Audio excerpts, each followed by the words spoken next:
These 5 mindset shifts can change your life. I know that's a big claim, but knowledge is power. And once you know what these 5 mindsets are and you start embracing them and you start living by them, guess what's going to happen? Life seems easier. It also becomes more enjoyable. You no longer feel like life is such a struggle, and it also helps you break free from stress, from anxiety, from worry, from doubt. So that way, you no longer get in your own way and you stop playing small. You stop sabotaging yourself. Now, in case you're new to me, welcome to the conversation. I'm Dan Candell. I'm known worldwide as the anxiety relief guy. It's my job to help people just like you reprogram their subconscious mind, reprogram their nervous system, so that way you have more wins and losses, more good days than bad days, more breakthroughs and breakdowns, so life feels easier with less resistance, less stress, less anxiety.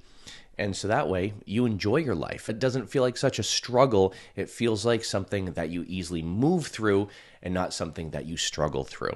If life does seem like a struggle, make sure you go into the description of this video, check out the exact process that I've used to help over 15,000 people. But in this video, let's work on these 5 mindset shifts. I have some notes below me because I tend to ramble sometimes, like I'm doing now. So I'm going to do my best to stay on task. When people want to make a change, when they want to do better, when they want to do something better, a lot of people go through the steps that they think are going to help. Binge watch content all over social media, podcast episodes, binge read self-help books. A lot of people will even do the journaling, even hire a coach or join a program, but they stay stuck because they retain the same belief systems. They don't change the way they think. And all of these mindsets that I'm going to share with you, they're ways to think. Here's why it's so important to change your thoughts. Your thoughts influence your feelings, sensations, and emotions. Your feelings, sensations, and emotions influence your behaviors, actions, reactions, and responses. So basically, the way you think influences the way you feel and influences the things you do and how you do things. So when you start thinking differently, it's going to change the way you feel, which is going to change how you do things, how you behave, how you respond to things. So that's why it's so important to embrace these mindsets, because you don't get a new life or new habits with old thoughts. So we want to upgrade those thoughts. So in this video, I'm going to break down the 5 core mindsets that changed everything for me. And I know it can change everything for you because it's also changed the lives of thousands and thousands of the clients I've worked with. Mindset shift number 1. Are you ready for this? Calmness is not complacency. A lot of movers, shakers, doers, probably people just like you. You've achieved a lot in your life. You might be the one that everybody depends on. You have a lot going on in your life. A lot of people associate being calm with being lazy. And first and foremost, that is false. When people experience calmness, or they pump the brakes, or they relax, or they create space, a lot of people think that they're not doing enough. But here's some real talk.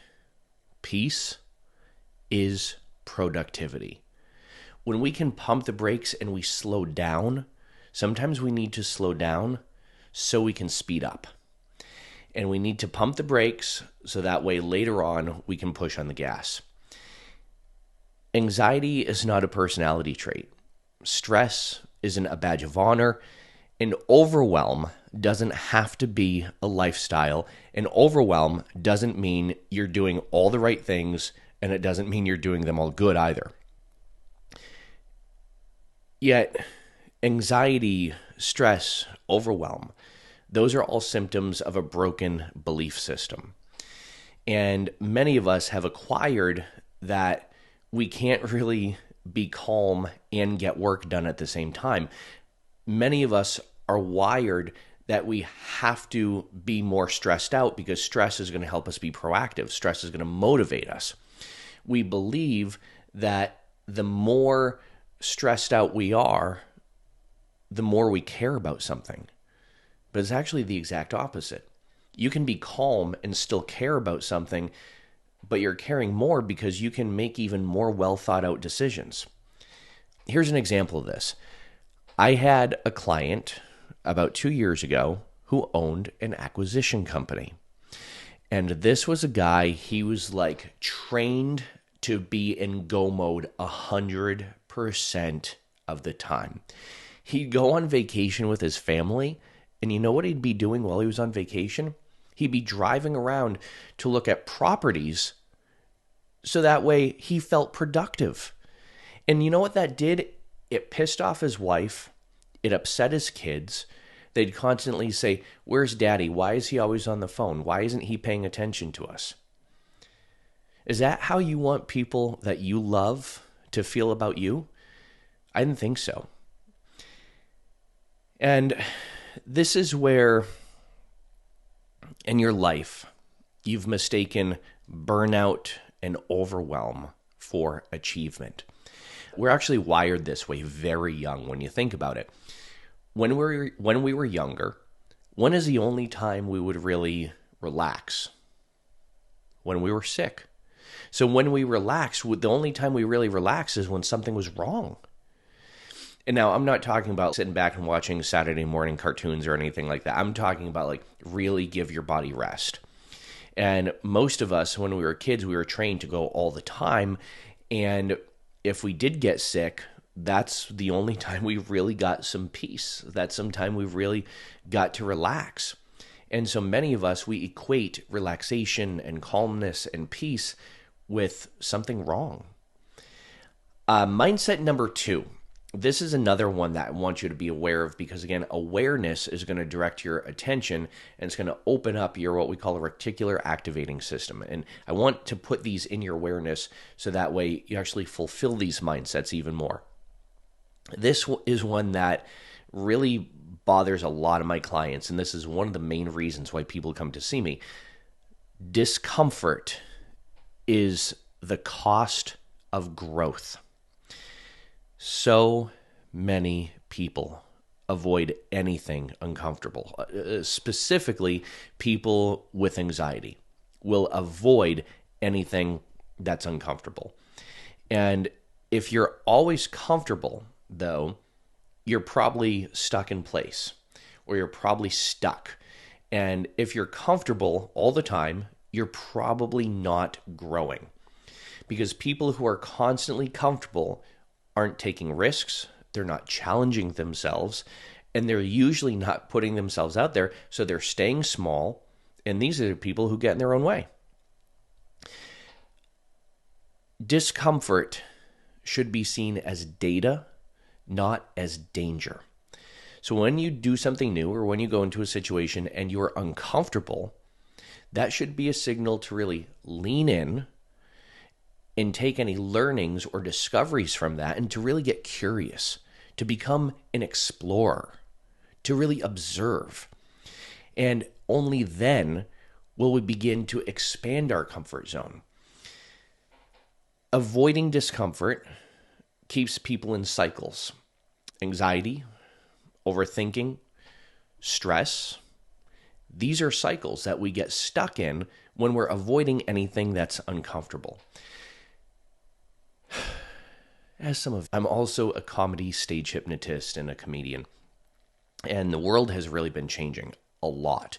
And people just people just sometimes pop their head up off their pillow and they instantly go through life as a victim. And everything makes them uncomfortable, so they try and avoid anything that makes them uncomfortable. Recently, I was doing a comedy show, and a couple of people got upset at a bit that I was doing. And it was only 2 people that got upset out of 250 people. And someone approached me afterwards and said, like, these 2 people who are complaining, they complain about absolutely anything in our company. They don't like anything that's new. They always shoot down new ideas. They're the type of people, if it ain't broken, don't fix it. We shouldn't try and change anything. And they just try and avoid anything that will challenge their beliefs or make them uncomfortable. I'm like, that explains a lot. So I am constantly like pushing people's comfort zones a little bit. And one of my clients about 2 or 3 months ago, I was doing some stuff that made her feel very uncomfortable, but in a funny, weird way. And I'm like, do this. I'm like, take up space, take up space. I'm like, no, more space, more space. And she's like, this is weird. I'm not going to do it. And I'm like, do it. And I stood in front of the door. I said, if you don't do this, I'm not going to let you leave. And reluctantly, she did it. But she's like, wow. She's like, all right, now I feel a lot better about going in and having that conversation that I thought was going to be difficult. So, see, sometimes we need to get uncomfortable with ourselves for a minute in order for other things to seem easier. So number 2 is the discomfort is the cost of growth. Number 3, my thoughts are not facts. My thoughts are not facts. This is what I call the inner courtroom mindset. Most people actually believe whatever pops into their head is true. And again, this is what keeps us small. Our thoughts keep us small. Our thoughts hold us back. Our thoughts weigh us down. Our thoughts prevent us from putting ourselves out there, from growing. Because when we're thinking about what if this happens, what if this happens, what if this happens, that's uncomfortable. And then it goes back to number 2, where we avoid anything that's uncomfortable. You are not your thoughts. You are the thinker of your thoughts. You've probably heard that before. I've said that before to many people. You are not your thoughts. Your thoughts are not real things. They're not truthful. And many of us just accept our thoughts. And when we accept our thoughts as truth, and then we repeat those thoughts over and over again, guess what happens? Those thought patterns become habitual. And then we try and live in a world of resistance, and we say, oh my gosh, I can't keep thinking like this. And we judge all of our happiness, all of our success on how or what we're thinking, or more importantly, what we're not thinking. And the more you resist certain thought patterns, the more they're going to persist. Because every time you tell yourself, oh, I can't think like this, or I have to stop thinking this, your mind plants a red flag in those thought patterns, and it keeps revisiting them. And this is how rumination happens, or repetitive thoughts.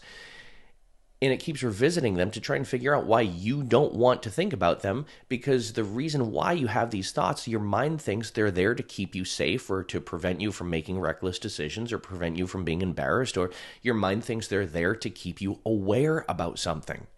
But thoughts are not truth. And we want to challenge those thoughts, so we forget to challenge them. Is this really true? Is there evidence that supports this is really true? Is this always true? If someone thinks, I'll never be enough, that's not the truth. Like I said, it's repetition, it's programming, and the repetition is what gives those thoughts power. It's also avoidance that gives those thoughts power as well, because we'll just avoid things without even getting uncomfortable. And when we avoid things, our mind accepts that as a healthy way to deal with stress or anxiety. Mindset number 4, you don't need to earn rest. This is a big one. It hits hard for a lot of people.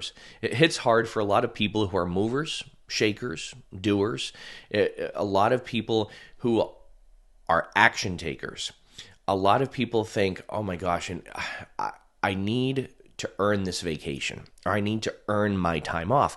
And this is set up by typical 9-to-5 work culture, where we have to earn our peace.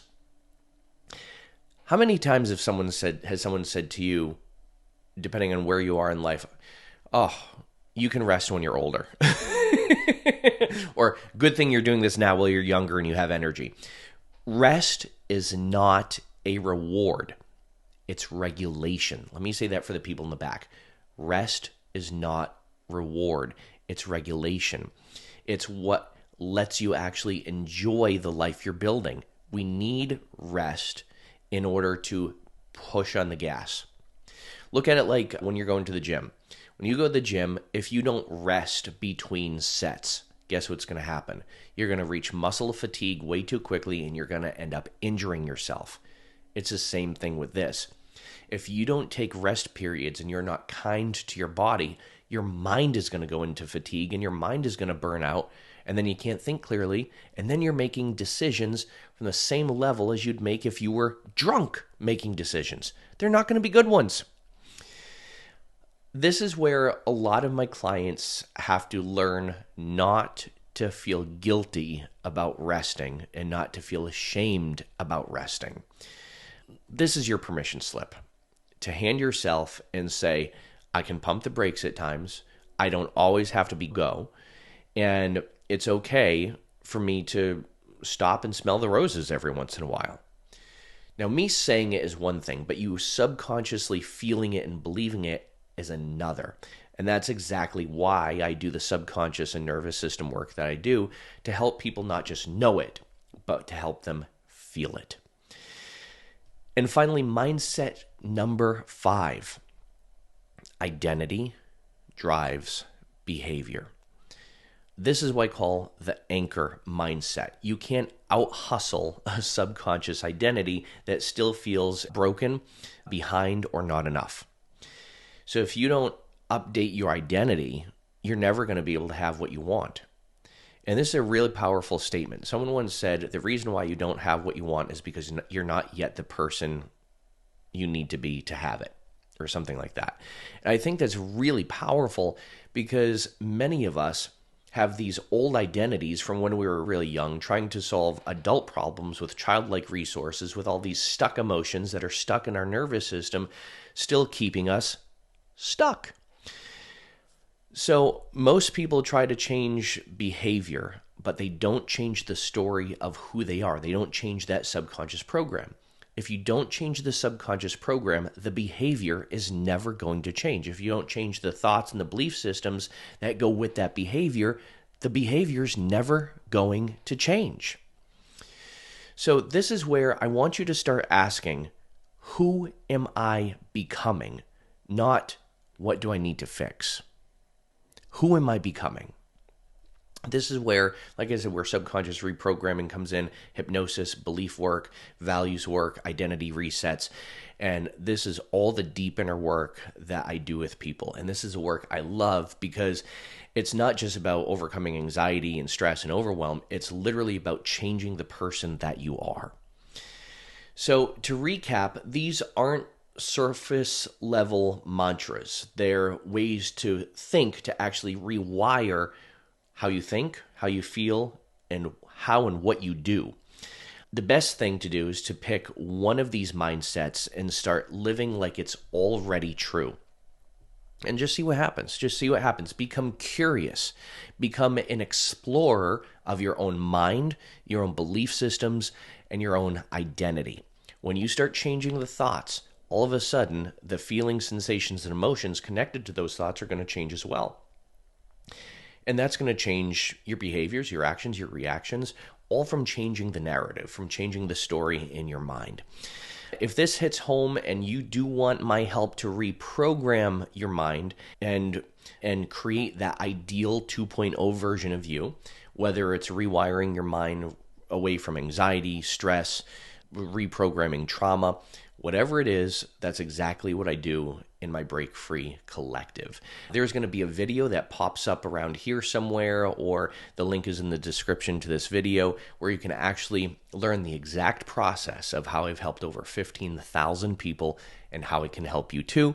And there you can either get on my wait list or you can apply to be in one of my programs. So my friends, thank you so much for engaging. Let me know in the comments section how this relates to you, and also let me know which one of these mindsets you could use more of, or you want to focus on a little bit more in order to do or achieve or notice something a little bit different or a little bit better. Let me know in the comments. It helps me help you. As always, be well, do good, be true to who you are, happy healing, and bye for now.